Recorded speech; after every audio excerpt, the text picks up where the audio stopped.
Amigos, de regreso aquí en la cabina en Tiempo Vital. Hoy nos acompaña el doctor José Antonio Torres Iriarte, destacado y connotado internacionalista.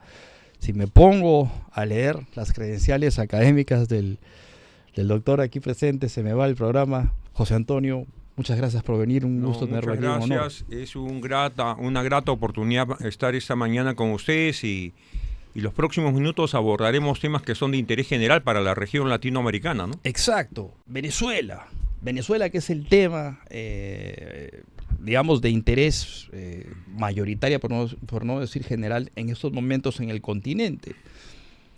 Citemos esto en contexto: el 28 de julio se realizaron las elecciones en Venezuela. Hasta el día de hoy no se conoce fehacientemente quién ganó, porque no ha habido exhibición de actas. Es más, el 28 de agosto se venció el plazo de la propia ley venezolana que obligaba a la publicación de los resultados en la Gaceta Electoral de Venezuela. Esto no se ha producido, por lo tanto seguimos sin conocer exactamente qué dicen las famosas actas donde se constata y donde se consigna el resultado de la votación de las distintas mesas del proceso electoral del 28 de julio. No hace mucho el Tribunal Supremo de Justicia acaba de declarar hace unos días nomás como vencedor de esta justa electoral a Nicolás Maduro, sin la correcta y debida exhibición de las actas que dan fe de esta situación. Hemos visto al mundo, sobre todo a la región, dividirse en dos. Mayoritariamente hay gente que desconoce la victoria de Maduro, y hay otros países como China, Rusia, Irán, Nicaragua, en fin, México y otros. Bueno, México, una postura medio extraña, ya la comentaremos. Y esto es lo que nos trae hasta ahora, porque genera una especie de desequilibrio político en la región, dada cuenta que tenemos un problema con un país que tiene las mayores reservas de petróleo y de gas del mundo. Eso es un poder económico incuestionable. Entonces, habría que ver desde una perspectiva netamente jurídica y política qué se puede hacer respecto a este tema, doctor. Claro, creo que Nicolás Maduro es un operador político de Cuba, es un político formado en La Habana, desde muy joven fue sindicalista y ahora está mostrando esa formación propia del castrismo. Él se supone que es un heredero de Hugo Chávez, pero yo creo que ha marcado diferencias, porque Hugo Chávez tenía cierta autonomía respecto a los dictados de La Habana. En cambio, Nicolás Maduro es un hombre al servicio del castrismo y tiene a la guardia, a la policía bolivariana, a las Fuerzas Armadas tuteladas por agentes del castrismo cubano, ciertamente, lo que le da un margen de maniobra sobre el país. Ahora, se ha consumado un fraude, una farsa. No hay actas electorales, la oposición ha exhibido más del 80% de las actas electorales y están a disposición de la opinión pública internacional para que puedan verificar los resultados. Y ciertamente yo tengo la impresión, incluso si se conocieran el 100% de las actas, el resultado a favor de Edmundo González sería mucho más amplio, porque en los lugares más populosos de las ciudades de Venezuela ha ganado mucho más amplio, ha ganado con más amplitud la oposición venezolana. Hasta en las prisiones. Hasta en las prisiones y hasta en el exterior, a pesar que solo tuvieron derecho de votar menos de 70.000 ciudadanos venezolanos. Entonces había una estrategia: que no voten los ciudadanos en el exterior, que no inhabilitar a María Corina Machado y evitar, digamos, la entrega de actas en los centros de votación. Que, por cierto, permíteme una interrupción. Estamos hablando de venezolanos en el exterior, que son varios como millones. Consecuencia de esta diáspora son como 7, 8 millones, ¿no? Sí, si hablamos de ciudadanos en ejercicio de su derecho de votar, podrían ser entre 5 y 6 millones. Así es. Y ellos no han podido inscribirse oportunamente porque se le puso una serie de trabas: que tengan residencia permanente, barreras burocráticas con una intención clara de que no puedan sufragar. Ahora, en Lima, solamente como una muestra, tenían derecho a votar en todo el Perú cerca de 700 ciudadanos venezolanos. Votaron cerca de 300 y solo Nicolás Maduro tuvo 8 o 9 votos. O sea, esa es una prueba fehaciente que el respaldo a la oposición es contundente, que el gobierno carece de cimientos populares, y la prueba de ello fue que en las primeras horas, luego de conocerse el fraude electoral, los más jóvenes salieron a protestar, y los más jóvenes de los barrios más pobres de Caracas y otras ciudades de Venezuela salieron a protestar, y en un acto de ira, ¿no?, derribaron una serie de estatuas y monumentos del dictador Hugo Chávez. Entonces, este es un tema regional, no es un tema solo venezolano, porque ya la región está siendo afectada en su seguridad interna por la migración de millones de ciudadanos en nuestro propio país el Tren de Exacto. Aragua se ha asentado, y se ha asentado de una manera tal que casi cubre todo el territorio nacional. Vemos cómo en Patás la minería ilegal, con apoyo de ciudadanos extranjeros, que deben ser del Tren de Aragua, se presume, están actuando impunemente, con la complicidad incluso del gobernador regional de La Libertad, y vemos cómo en Lima ha sido casi convertida en un territorio en manos de ellos.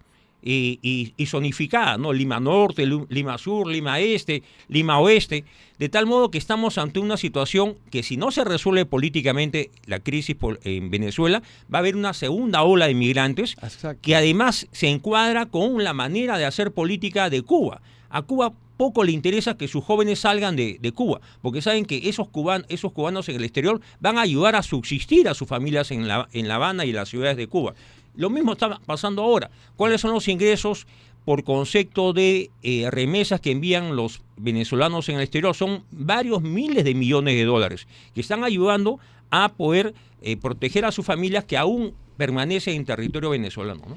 Hay que decir una cosa. Mencionaba usted hace instantes el hecho de que esto va a generar una segunda ola migratoria. De todas maneras. De todas maneras, es más, ya se está produciendo. Hay signos de que se está produciendo. Hace unos días veía unos reportajes que hablaban de la frontera de Brasil, donde ya había una aglomeración de migrantes venezolanos. Pero hay que tener mucho cuidado con este tema, porque la gente no lo entiende. Aquel que es refugiado y es aceptado en un país ya no puede ser repatriado, porque la ley de refugiado, el estatuto de refugiado lo protege. Es decir, alguien que venga a Perú y se afinque y se asiente en Perú como ciudadano nuevo ya no es susceptible de ser deportado o repatriado a su país, salvo que cometa algún tipo de delito grave. Entonces nos exponemos a una nueva situación de este tipo, y en un país con un gobierno, hay que decirlo, lamentablemente tan débil como el nuestro, esto pues es una plaza muy seductora para organizaciones criminales como la de Tren de Aragua está y demás. Actuando incluso en los Estados Unidos. Hay señales claras que está en la ciudad de Nueva York y en ciudades de mayor importancia en los Estados Unidos actuando de manera abierta, desenfrenada.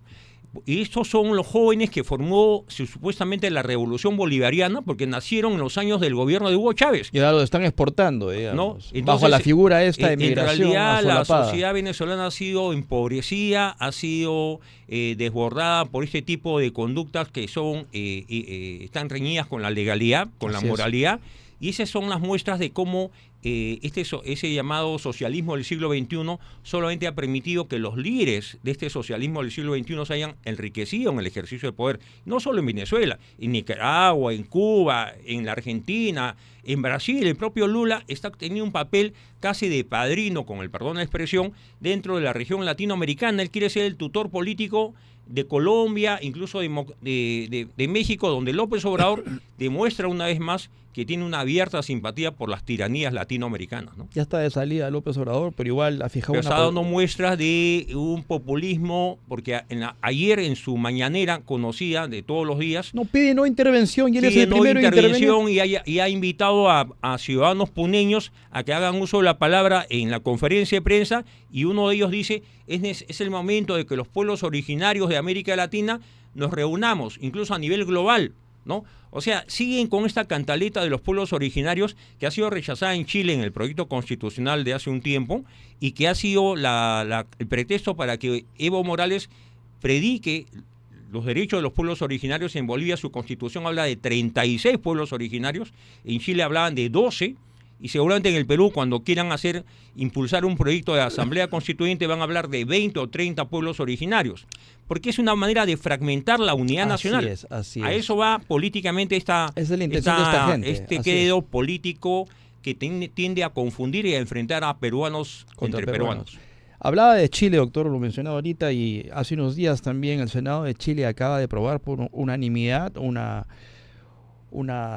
moción, si usted quiere, una iniciativa para denunciar penalmente a Maduro y su régimen ante la Corte Penal Internacional, y está pidiendo adhesión a distintos países del mundo. Yo creo que esto es una oportunidad para generar una especie de cohesión regional frente a esta situación. ¿Qué opinión le merece lo de Chile? Bueno, en Perú el Congreso también ha tenido una actitud soberana, y hay 25 congresistas que han respaldado plenamente a Nicolás Maduro y al fraude electoral, ¿no?, en nuestro Congreso. Así es, Yo increíble. saludo la iniciativa del Congreso de Chile, pero hago un hincapié. El presidente Boric está demostrando que tiene una posición supuestamente democrática a favor de la transparencia electoral, pero tiene un problema de origen. Él ha hecho una coalición de gobierno con el Partido Comunista de Chile, que es sostén del gobierno de Nicolás actual, Maduro. así es. Todos los líderes del Partido Comunista chileno, incluso funcionarios comunistas que son parte del gobierno de Gabriel Boric, han respaldado y siguen respaldando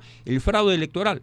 Entonces, he escuchado al presidente Boric decir, bueno, yo soy el jefe de Estado, yo soy el que dirige la política exterior conforme a la Constitución, y los temas de la coalición de gobiernos los veremos en otro plano, ¿no? Y ese triste papel, digo triste porque, por no decir vergonzoso, de esta especie de coalición Brasil, Colombia, México, Bueno, respecto de le he Maduro. dedicado- Acaba de pronunciarse claro, Lula, decir que no claro. reconoce ningún resultado, ni de Maduro ni... Lo que está logrando ni de Lula González. es hacer tiempo y darle tiempo al dictador para que él vaya acomodando las fichas.